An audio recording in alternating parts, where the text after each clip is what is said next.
Hello and welcome to the transcription explanation of this design.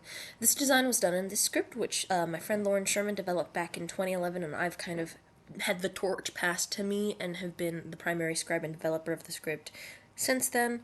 Anyway, this is the design for Don't Give Up.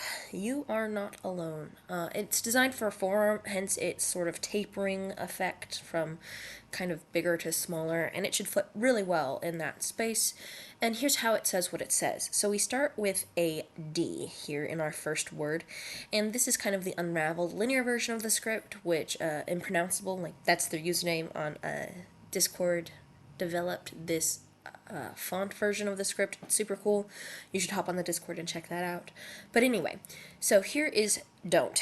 We start with a deep divot because a D is in this row. So everything in this row is a deep divot, and there's 1, 2, 3 dots on the D. So this is the D here, this is the D here, and this is the D here. Then an O is a vowel. Vowels are these little guys, and they can be either by themselves or enclosed inside a consonant. So this O by itself is shown here. So this one is the O, and then we have the N here, and this N has one line modifier because it is in the row with a completed circle and in the column with one line modifier.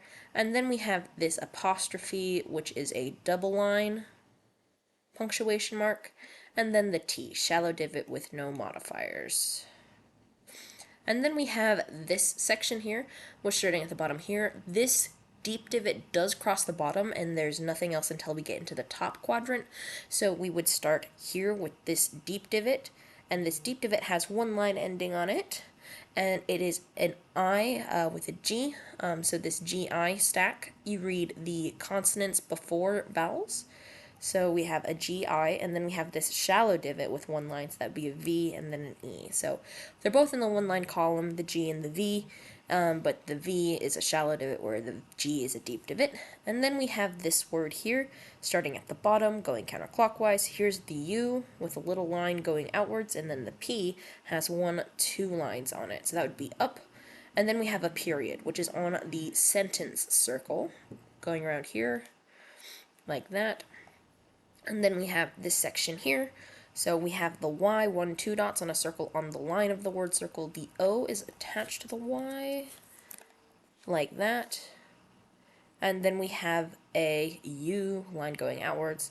And then this word here, starting at the bottom, we have our A outside the word circle, R with 3 dots, and then an E on the line of our word circle. And then we have this word here. This is the word R. This is supposed to be the word not, sorry. Yay. Anyway, N, one line on it. O, like a beat on a string. Let me attach that. N-O. Caps lock and O. It doesn't want to attach the N to the O for some reason. Anyway. Oh, there's an N-T there. N-O-T. There. Okay. And one line, circle inside the word circle, and then the O, and then the T, and the O is attached to the N like this, like a beat on a string. When an O is attached, it's like a beat on a string on the consonant because it's internal, where an E is centered, so it's either on the line of the word circle or centered inside the consonant, and an A is always outside the word circle. That's how the vowels are arranged and why they look like that when they're attached or not. And then here's the A for R, all by itself. Not R, alone. I know words. Words are a thing. Anyway, 1, 2, 3 dots on the L, the O inside the word circle, the N here with one line, and then an E alone. So yeah, don't give up. You are not alone. I hope you like your design. I'm really happy with how it turned out, and I'm glad I was able to add some emphasis on the words you wanted me to emphasize, meaning the words don't and not. So yeah, that is that. I hope you like it. Bye.